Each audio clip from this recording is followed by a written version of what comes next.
बिस्मिल्लाहिर्रहमानिर्रहीम। मैं नई वीडियो के साथ हाजिर हूँ। अगर आपने मेरे चैनल को सब्सक्राइब नहीं किया तो प्लीज़ जल्दी जल्दी सब्सक्राइब कर दें ताकि आपको हर आने वाली न्यू वीडियो आपके तक पहुँच सके। आज मैं आपको ये रेसिपीज़ जो मैं बता रही हूँ ये मैं स्पेशली रमज़ान के लिए बता रही हूँ, तो इनको रमज़ान में ट्राई करिएगा, इंशाल्लाह आपको मज़ा आएगा खाने में। ये देखिए, ये मैंने बोनलेस चिकन लिया था ना, तो मैंने दाल को भी भिगो के 1 घंटा मैंने दाल भिगो के और इसको मैंने बॉईल कर लिया। सारी चीज़ें मिक्स कर दी थी इसमें, वो पहले मैंने नहीं दिखाई आपको। मैंने इसके अंदर जो जो डाला मैं आपको बताती हूँ। लहसुन मैंने डाला है, तकरीबन 5-6 जवे इसमें लहसुन डाल दिए।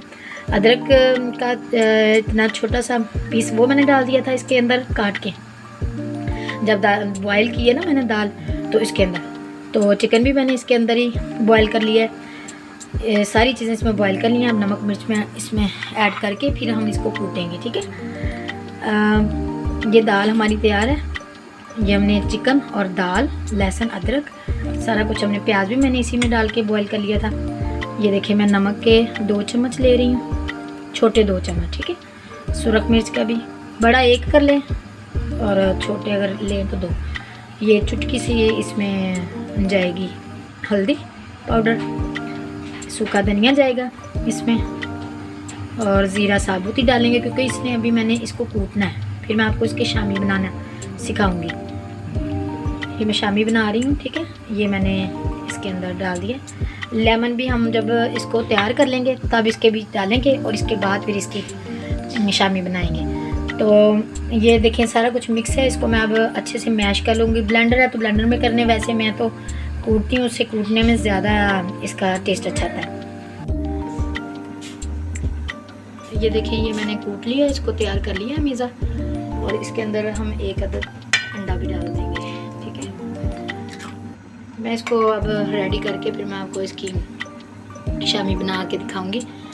ये बहुत टेस्टी होती है और रमज़ान के लिए तो स्पेशल है ये, तो आप भी ज़रूर करें इस तरह ट्राई करिएगा और बना के देखिएगा।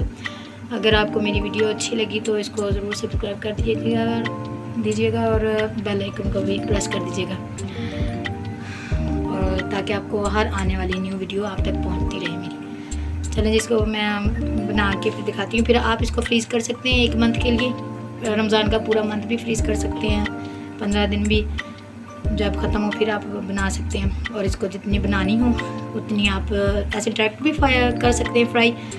और इस हाँ जी, ये देखें, ये इस तरह बना के तो इसको फ्रीज़ भी कर सकते हैं।